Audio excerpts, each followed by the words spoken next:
And top ways every card game could die. This is my video about the Work on biggest stream, threats to every right? card game. The card games By I like to talk SodaTCG. about in my videos tend to be very old. Magic the Gathering is over 30 years old, Yu-Gi-Oh! Recently hit their 25th anniversary, and Hearthstone is over a decade old on its own. Look, we've been hitting the 25th anniversary for 27 years.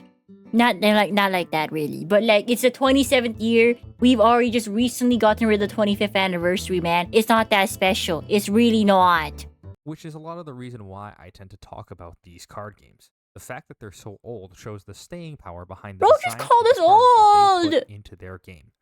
Many other card games can simply not stick around and last as long as the card games that I like to talk about in my videos can. This leads to a massive card game graveyard full of dead card games that were abandoned by the creators or simply have not enough player base to support them anymore. Games like Netrunner, Game of Thrones, Chaotic, Star Wars, the trading card game, and Legends of the Five Rings are all card games that I've heard of Chaotic, but that is it. Old. Hey! I am not old, I'm Shmo Meeple! Netrunner? I've never heard of Netrunner. Game of Thrones had a game? Star Wars, I would believe, have a game. Legend of the Five? Star Wars? I remember from my youth that are no longer around. There are so many more card games that aren't even on this Okay, I list think it's a that bit have louder. gone out that it would take forever to even go through them all. Some of these games never end up getting off the ground, only existing for less than a year before they are shelved forever. Some last a bit longer, being able to last for many years and gaining a devoted player base where something or another will come along that'll stop them from being played. Any TCG, however, can be abandoned. Many TCGs run for almost a decade and then will be left alone for whatever reason. This means that the biggest threats to all the TCGs should be looked at, and that's the point of the video I have for you today. First, let's talk about Magic the Gathering. So, after Magic has hit its 30th year anniversary, it is already 30. Oh! I at my age, I am small. and it has officially been made the oldest card game. But what are the threats that could end as Magic? The game we know today? In my opinion, it is the current Universes Beyond and has been coming out repeatedly over the past few years in Magic. For those who don't know what Universes Beyond is, it is effectively cards that you can play in Magic, but with characters or ideas that come from different IPs, such as Assassin's Creed or Lord of the Rings. However, that's like how Hatsune Miku is in Magic, and don't they have SpongeBob cards and they're getting Sonic cards now soon? And Final Fantasy, right? Universes Beyond, is that the same thing? Yeah, I feel like people have been like okay with it though, right? I don't know. Generally, crossovers are loved. I feel like people really liked it. What is the problem with bringing in other IPs into Magic the Gathering? The threat in an aspect. It's the Fortnite of card games. As a game is a general focus less on Magic and more on the crossovers or other games or genres that are brought into Magic the Gathering. If we look at a slide published by Wizards of the Coast, it shows the future of Magic and how more and more of the Magic the Gathering sets will be replaced by crossover sets such as Final Fantasy or Spider-Man. This is a good way to get new players into your game in what I like to call the Fortnite effect, as Fortnite was one of the first games to have such a massive amount of... Miss Rosa, did you write this video? They talked about Fortnite just like you did! Of crossovers coming into the game, a great way to introduce people from those other archetypes into your game of Magic the Gathering. The issue here, to me, is really an issue of scale. There's only so many Hatsune Mikus or different genres of things you can bring into Magic the Gathering while reducing the amount of actual Magic into your game until your game becomes more of a hodgepodge of different ideas than a single game that people can build around. This will help to have a loss of a core audience of Magic the Gathering players as the more enfranchised players grow disillusioned with new things being added to their game, and the more added players in that are new players only stick around when there are cards or aspects of the games that originally brought them in the first place. I don't know. I feel like it's always going to be a gamble, right? Like you get the new players in, and then you're just kind of like, some of them will get hooked. That's just the thing. Some of them will get hooked, and then like, you know, they stay and play the game. This degradation of enfranchised player, in my mind, is the biggest threat to Magic the Gathering as a whole, as these enfranchised players are the players that end up actually bringing in new players into the game and are the ones that you can sell cards to over and over again over 30 years. If these players end up quitting your game in droves because there is simply not enough content for them to latch onto, and a lot of the content ends up being a crossover with a card they don't care about, like Hatsune Miku, you're going to end up having a lot less product going out, making a lot less money, and having a much smaller player base, even though a lot of the players coming in end up being new. The heck? No, the Magic Gathering community is scary. I want to stay. Oh, I forgot. Oopsies, guys. I'm insensitive.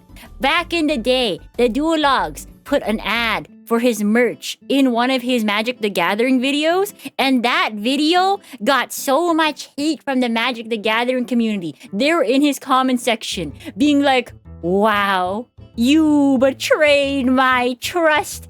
I trusted you, and here you are advertising a mystery box. A mystery box. You are promoting gambling. I hate you. No, I'm serious. They actually did that. The Duologs put his mystery box ad in the Magic the Gathering video, and they fucking lost it. Yeah, no, they fucking lost it. He was advertising his own merch in a mystery box, and the Magic the Gathering comment section on that video, they were eating him alive, being like, I trusted you, I liked your videos, how dare you advertise to me gambling? And I'm like, bro, you open booster boxes for this game, do you not see what is it, the hypocrisy here? And they're like, it's different. I could buy singles if I wanted to, but you are advertising a mystery box. I can't get the things in the mystery box without gambling. And no, bro, you literally can though.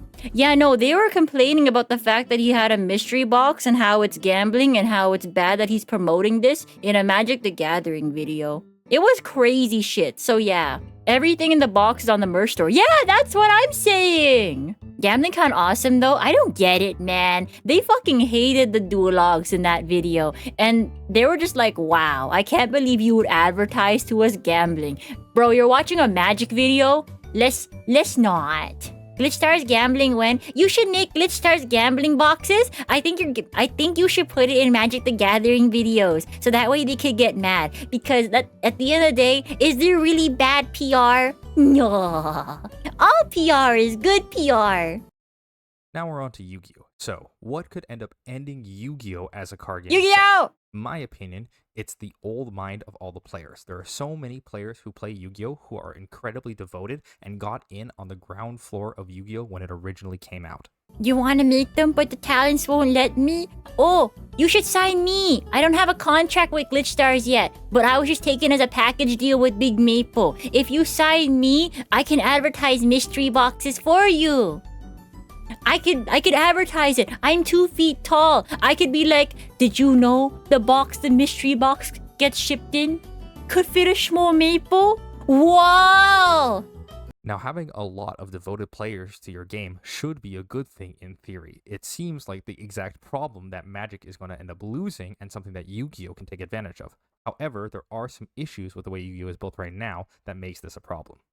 There are two types of player who typically end up playing Yu-Gi-Oh! You have competitive players that play with cards like Infinite Impermanence and are there for the core competitive gameplay, and then you have casual players that came from watching the anime or from one of their friends recommending it who just want to give the game a try and play for fun.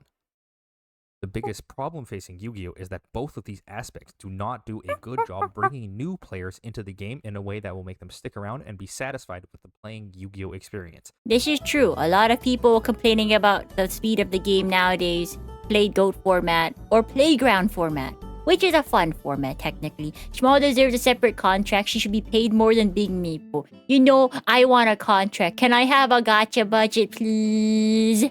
Please.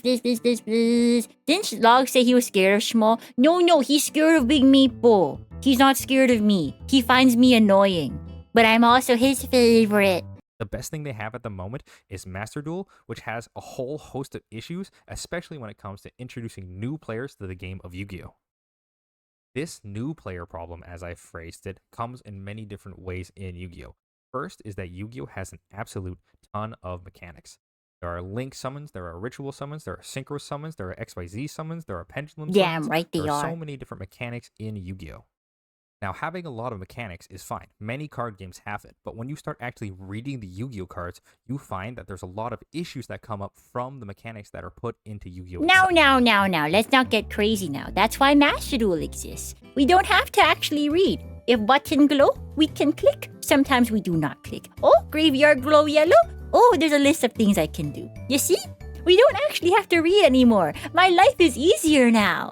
The first I want to point out is that there are tons of cards in Yu-Gi-Oh! That have lots of hidden text, otherwise known as text that you can't read as the player playing it or as the player playing against it. Cards like Wanted, Seeker of Sinful Spoils lets you search your deck for a Diabell Star monster and put it into your hand. Now, the problem is that you don't know what a Diabell monster is if you are on the opponent's side unless you know all of the Diabell Star monsters. And if you're a new player playing the game, when you play this card, you'll have an option of Star monsters to get, and you don't know which is the best one to start with if you haven't had a lot of experience playing this deck. This in itself is a problem, but is further compounded by the fact that Yu-Gi-Oh! Has Disruption, which is based off of this hidden knowledge. Cards like Ash Blossom of Joyous Spring have the ability to counter effects like Wanted, Seeker of Sinful Spoils. However, if you are the player playing against Wanted and you have no idea what your opponent is going to search or what your opponent's deck is trying to... I feel like you should know what Diabell Star's effect is just based on the fact that she's a hot woman. But like, you know what? You can keep talking too. You will have absolutely no context on whether or not it is good to use Ash at this point in their combo or at a future point down the line when they play a more threatening searcher. In this sense, Yu-Gi-Oh! Players are effectively forced to study all the decks that they could conceivably play against in the metagame to have a good chance of winning or playing for fun at a tournament.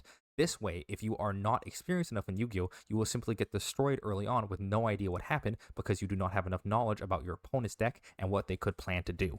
I don't know. I feel like that's applied to a lot of like games though, right? You just don't have the knowledge, so you just have to learn it. Is that a bad way of thinking? I don't know. If I don't know, I can find out. These are a few of the things making it hard for new players to get into the game and only scratch the surface, in my opinion, on what things new players have to grapple with if they want to learn to play the game of Yu-Gi-Oh! Now we're on to Pokemon. It takes so much. I don't know, what is the man. thing that could end up It's ending just Pokemon in Yu-Gi-Oh! the near future? Nothing, realistically. Pokemon in the current day, in my opinion, has I think he effectively likes no threats Pokemon. in terms of what could end up happening to Pokemon to end the card game altogether. Scalpers! I know the answer! I think I know the answer 5 months ago.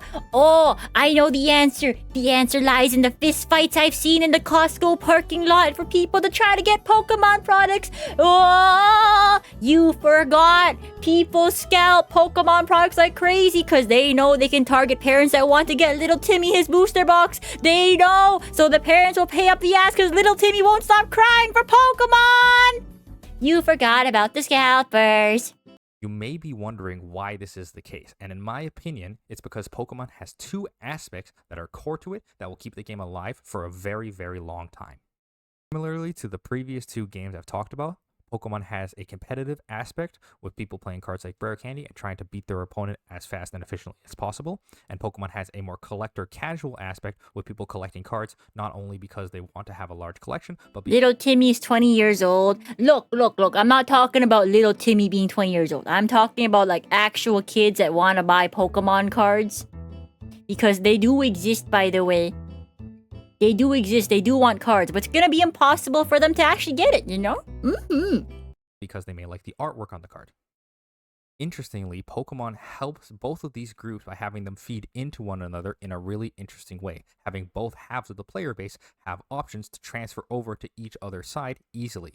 There are many cards, like Skyla, for example, which are both competitive mainstays, but also are very nice to collectors, meaning that these cards serve double duty in being a card that collectors and competitive players want to buy, making the price high and very good for the card game overall. Not only does the Pokemon card game have this great balanced aspect that keeps it alive on both halves, but Pokemon is also absolutely huge outside of the card game itself. Pokemon has an anime that's been going on for a long Pokemon time. just has an has entire the video game, gigantic obviously, franchise has been coming out behind it. forever. Pokemon has Pokemon Go, which was a worldwide phenomenon when it came out and is still played by many people today. You know about Pokemon. I don't have to explain to you what Pokemon is. If you are basically anyone on planet Earth, you probably heard of Pokemon at some point. One of the genius designs behind Pokemon, though... You know, I have not seen Fat Fuck Pikachu yet. It's too big to fall. is the fact that all of them don't rely on the games to be good. They I only almost rely said on something. the Pokemon released I almost in the said video games something a to bit draw boo-boo. from in terms of the anime or Pokemon Go or the card game itself. I had to think about it This for a way, even second. if mechanics or the Pokemon in the games that are added to end up being bad or unliked, they can still find other life in other forms of the game, such as Charizard here not being a mainstay in the Pokemon games, being a super strong card in the card game because they can design around it however they like. This means Pokemon can retain an incredible amount of resilience despite lowering quality of other aspects. If the Pokemon games end up being lower quality than the previous games released in the series, it doesn't matter much to the card game or the anime because they stand on their own as Pokemon products without relying on the game for source material. In my opinion, Pokemon is not going anywhere, and if I was to pick a card game to stick to for my entire life, I would definitely pick Pokemon, as I do not see it going anywhere anytime soon.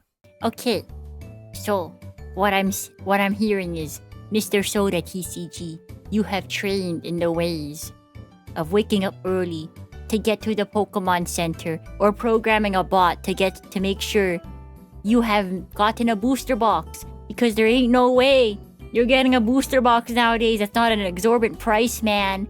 Look at Pokemon 10 years collecting because of scalpers. Yeah, because like Big Maple tried to get a booster box, so like English TCG booster box recently, right? To open up on stream.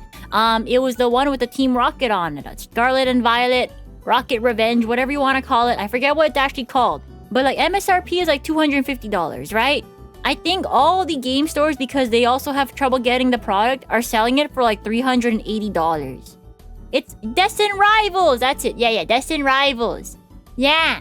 They're selling it for $380 because if they sell it for any less, they're gonna get bought out and scalped too. So like they keep it expensive also, but like $380 for a booster box? That's fucking insane. There's only 24 packs in there, or 36 packs in there. I forget how many packs there are in there, but it's either 24, 36, one of them numbers, right?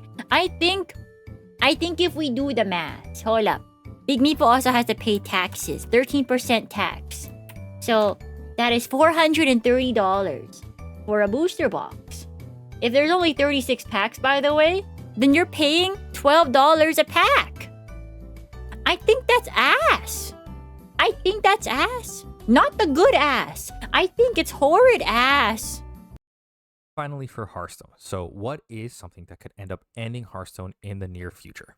In my opinion, it's the Demon Seed, which is a card that... Shmo, this video came out 5 months ago. This is right before the Costco parking lot fist fights. Well, mister, you were proven wrong the next day. already exist and is No definitely offense, a Soda bad sign for TCG. You're Hearthstone. chill. They sort of already have done stuff to help kill off the game, if you ask me. In my opinion, the biggest threat to Hearthstone right now is a metagame stagnation, otherwise known as the fact that Hearthstone does not change very much from expansion to expansion in a way that is meaningful to players. There are many potent and loved metagame staples over the years of Hearthstone's lifetime that can be remembered by... Oh wait, didn't Hearthstone have this shit recently? Yeah, the mate, right? Where it was like money only and you had to pay like a shit ton of money to get it in the game? You can't do it with like the in-game currency that you can earn. You can only pay money, right? Players on and on throughout the years. Cards like Ragnaros, cards like Gen Greymane, cards like Patches the Pirate are loved and hated by large portions of the player base. However, Hearthstone needs to receive a lot of... Oh, it's gacha! Oh my god, it's gacha! Pokemon is doing crossover with Beyblade? I want a Pokemon Beyblade. So basically, we should all play Zatch Bell TCG. I think so! love to make these cards iconic and yet not have them be overpowered and metagame centralizing. Certainly over the recent years, you can see a lack of love from Blizzard coming to the game of Hearthstone itself, and you can really see this in terms of the power creep that has been going on in the game. A slow rise in the level of power of cards that see play in the top decks of the metagame. This power creep really needs to be kept in check by Blizzard in order to not run out of design space to make interesting cards in the game. If the power level of the cards is too high, a lot of interesting cards that could have seen play will simply be unable to be made because there are too good cards that push them out and stop them from seeing play. While power creep could be reduced after the failure sets that came out that tried to lower the power level of sets in the future, as Grand Tournament and Rastakan's Rumble did, Blizzard was really unwilling to print any sets that didn't have large impacts on the metagame of Hearthstone overall. This constant uptick in power creep and lack of powering down of other sets limits the future design space designers can use as the cards become more and more powerful and more niche or interesting options get further and further limited Don't mind by me. the different cards that are I'm already just in the game. chilling. You can really see this come to a head in the set United in Stormwind, which is the most I powerful set don't that know Hearthstone what has these ever words seen. mean. I at It least really understood shows the upper Pokemon and bounds of Yu-Gi-Oh! what I players even are willing understood to take in Magic. terms of I what don't know power what and any of abilities this cards are means, allowed to bro. have in the I'm game of Hearthstone. sorry. Many of the cards and aspects from this set made a lot of I players really leave the game don't. because the power level had simply become too high and the game simply became too unbalanced for them to be willing to play it anymore. Without a lot more care given to the game by Blizzard, it is simply inevitable that more and more of these unbalanced sets will come out, forcing Power more creep in players Yu-Gi-Oh! away Is a from the thing, game, though. as Yeah, it I'm is simply surprised that not wasn't fun for them to mentioned. play anymore when the cards that they used to play with Really? to Well, I enjoy guess they simply were like, no oh, longer show me exist. summon mechanics. Also, as a side note, Blizzard as a company sucks now and has completely imploded, meaning that the care that Hearthstone really needs is less and less likely to come unless it is bought by another company or something along those lines. However, it's not all doom and gloom when it comes Yay! to card games dying off, because every time a card game dies off, it leaves new room for new card games to come up and rise and take over the space that that game left. A great example also from Blizzard is Overwatch. Overwatch, a super big hero shooter that came out, however, it is mostly being eclipsed right now by Marvel Rivals, which has recently come out, as Overwatch has I never played Overwatch. I've never played Rivals. That is all for me. declined over the course of the years, it leaves space for a game like Marvel Rivals to come in and scoop up that player base that loves the Overwatch feel but wants to play something new and is no longer satisfied with the experience that Overwatch gives them. There are tons of great games that I think would definitely benefit from an influx of new players coming from a large dying card game. Games like Legends of Runeterra or Marvel Snap are both games that I loved playing. Does However, anyone I think play that they would have Marvel both Snap? been much more successful and much better if they got I feel like I've only seen one person play Marvel Snap, like, ever. Does anyone know what Marvel Snap is? I did. It's like okay. It's like okay.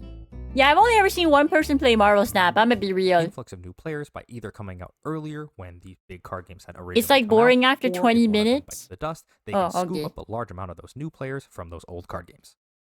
But if you are one of those diehard fans who loves all of these card games that I talked about today, I remain extremely hopeful about the 4 card games that I ended up talking about today.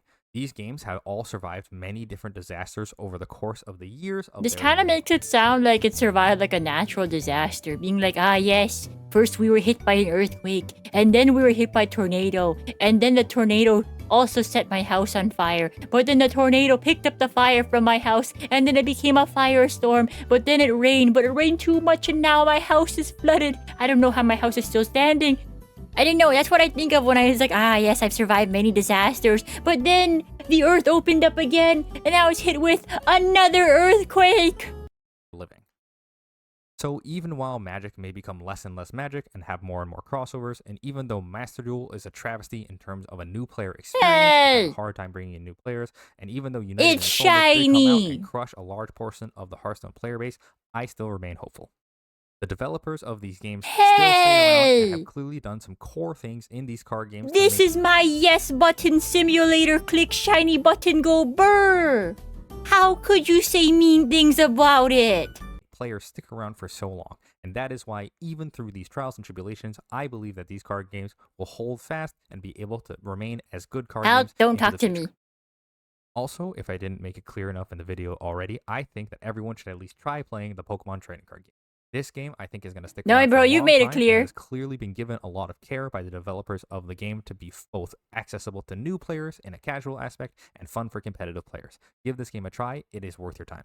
Happy Thanks for watching Canada the Day. video. Happy Remember almost to leave a like Canada and Day. subscribe so that way I can make more content in the new year just like this one. Let me know if you guys like the new background color. I tried to darken it a little for my viewers who like to fall asleep to videos like this one. So if that's you, let me know in the comments. Fall asleep to videos?